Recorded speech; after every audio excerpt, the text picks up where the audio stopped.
Alright, what up guys? Been a while, but today I got another solo video for you guys, another solo guide to be specific. I'm gonna take a look at rifle gameplay as a solo player. I'm gonna show you guys some nuances, some tips and tricks that I use to make my life as a solo easier. I hope this will help you guys improve your own solo gameplay or gameplay in general. A lot of these tips are also very applicable to clutch situations. Also, as a little side note, I stream 5 times a week on Twitch, come check me out. Especially when you have any specific questions to gameplay or what kind of videos you would like to see in the future. Always glad to get ideas or happy to help. Anyhow, enjoy the content and thank you for watching. Alright, just as a quick explanation what's going on here, I banished the boss on Fort, another solo player has banished the other boss. He's getting chased by a team. I'm trying to get in there, maybe yoink a double bounty. And I'm slowly approaching the fight.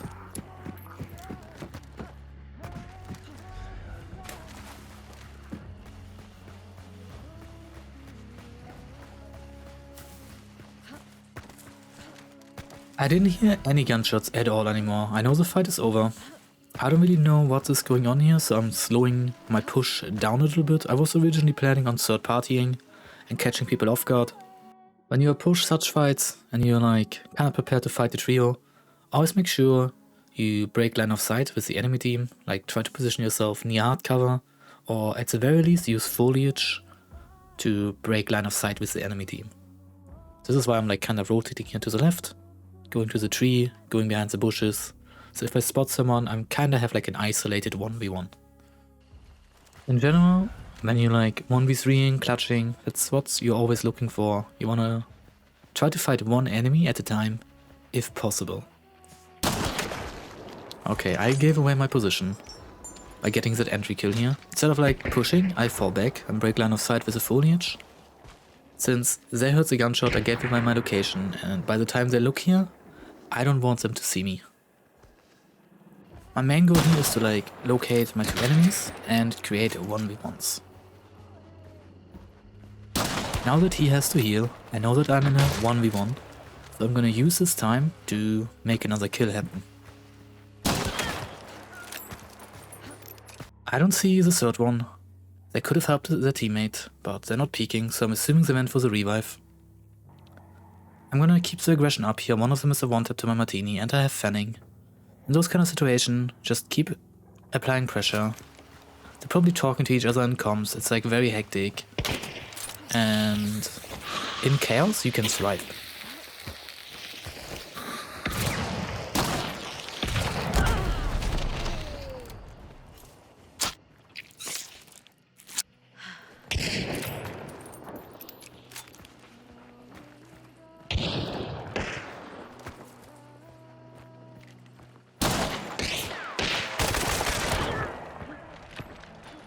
Alright, now that the fight is over, what did we learn from that?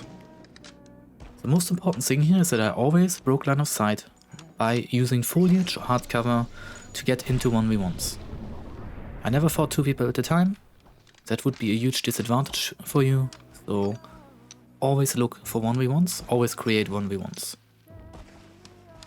Second of all, once I got a kill, I kept the aggression up and didn't give them time to breathe. You cannot always do that, but as long as you can create 1v1s, there's no reason to let them go for revives and increase their odds again. Alright, in fight number 2, the situation is a little bit different. First of all, like you can see, I'm down a bar, I'm holding a bounty, which changes things up quite a bit. The element of surprise is gone, they know my position. I'm getting chased by 3 players, and I'm trying to position myself in a way that I can create 1v1s again. I would like to ask you here to just pay attention to how I'm constantly rotating while, not running away. I'm keeping the fight going. I don't reset the fight, but I keep rotating in a way that the odds are not as bad as they seem. In those kind of situations, you want to avoid getting pinned. The enemy knows your location, so they will try to attack you from multiple sides, and you have to try to avoid that by positioning yourself correctly. Fighting 3 people straight ahead of you is much easier than having to cover or worry about 3 different angles at a time. Like you can see here, I saw 2 different players. I kinda know where they are, so I'm going to the left here, towards the shops. First of all, I get hard cover there. Second of all, I can line them up in front of me and basically already make sure that those 2 guys are not gonna flank me from a disadvantageous angle. I'm taking the high ground here real quick to get an overview of my enemies. I wanna like very quickly analyze where everybody is, and the easiest way is high ground. Now that I see the Reaper pushing me, I'm dropping off the roof, prepare myself to take multiple 1v1s. I don't want to stay on the high ground because that just multiplies the angles I can get shot from by an infinite number. Things are happening really quick now, I'm just gonna let this play out and say something about it afterwards.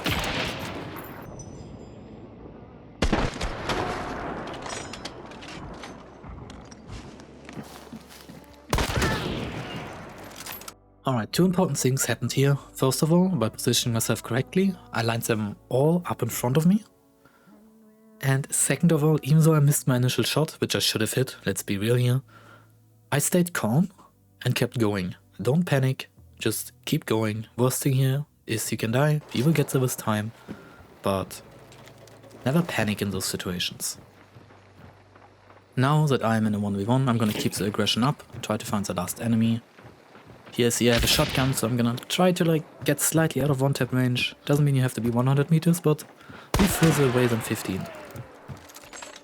Alright, what do we take away from this fight? First of all, I positioned myself correctly by rotating to the left and lining all the enemies up in front of me, and then created 1v1s. Second of all, try to punish their aggression. When people are in a 3v1, they are gonna play much more aggressive, and that's the time where you aggressively peek into them and punish them for basically disrespecting you. Okay, and fight number 3. We're gonna talk about the least fun experience as a solo player, which is randomly bumping into people. We have all been there. You just go look for clues and suddenly there's a team in front of you. You're outside of a compound, you don't have any hard cover. It's just like not a fun situation to be in. Here I hear a horse getting triggered on the opposite side of the water, which means I'm about to bump into somebody.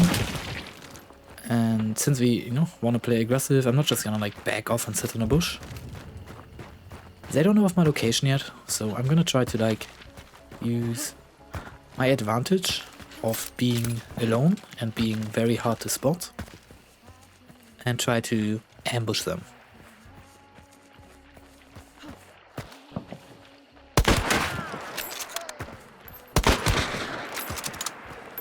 Small tip here from my side: when people are not looking at you, assume that they don't know of your location yet.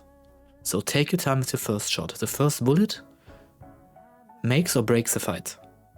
It turns it from a 3v1 into a 2v1, or makes 3 people shoot at you at once, depending if you hit or miss your shot. I know where the Reaper is. I'm using my Chaos Bomb here just to make him move somewhere else. I don't care what he does, I just don't want him to shoot me right now. My plan worked, the Reaper ran away and I created a 1v1 with this sword. I won that 1v1, which now sets me up to win the whole fight. I will keep up the aggression here and use this time an actual Chaos Bomb. I think I said I used the Chaos Bomb earlier, but same strategy. I just want him to like feel very overwhelmed, just keeping the pressure up. In those situations people fumble, their teammates are like saying stuff in VoIP, everything is stressful. Use that chaos to your advantage and just finish the fight as quick as possible. Don't give them time to like mentally reset and calm down.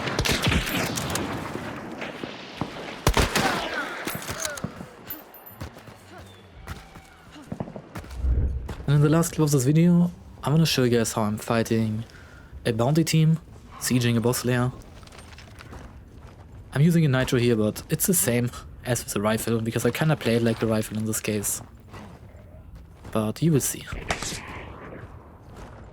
Most important thing here, pay attention to the banishment all the time.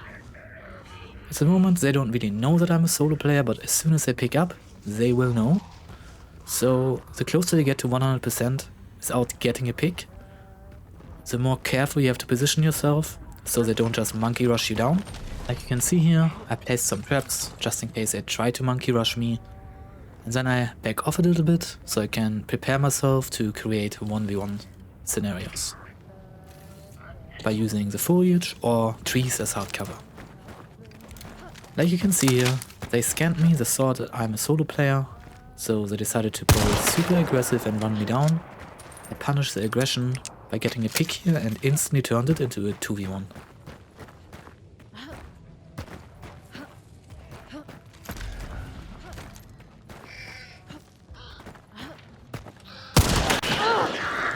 Like you can see here, I traded shots with him, I headshotted him, he tagged me, but even if I didn't kill him here, I would have the opportunity to like heal, if that makes sense. Simply because I'm like a fair distance away from him, which allows me to react to whatever they are doing.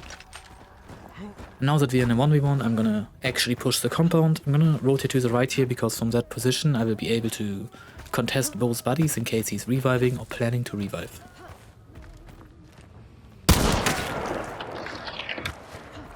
Now I caught him off guard by rotating correctly.